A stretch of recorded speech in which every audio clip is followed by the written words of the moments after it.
আসসালামু আলাইকুম। আমি শাহিন আলম আবার আপনাদের সাথে নতুন একটি ভিডিও নিয়ে হাজির হলাম। আজকে আপনাদের সাথে যে গরুটি দেখাচ্ছি, গরুটি গত 3 মাস আগে এই গরুটিকে সেমিনেশন করানো হয়েছিল।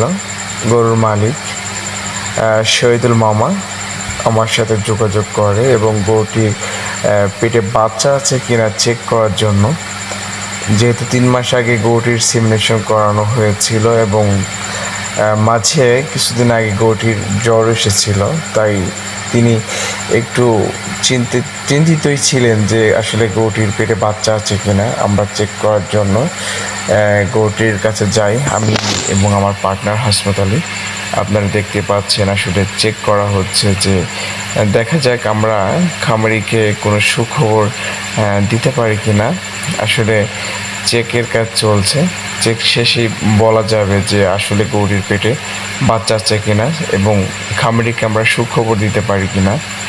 সেই কাজটি করা হচ্ছে। আমি বারবার জিজ্ঞাসা করেছিলাম যে খুবই সুন্দরভাবে চেক করার জন্য, কেননা একটি বাচ্চা যখন হয় খামারি কিন্তু খুবই আবেগে আপ্লুত হয় এবং অবশেষে গরুটির চেক সম্পন্ন হলো, কিন্তু খামারিকে কোনো সুখবর আসলে দিতে পারলাম না।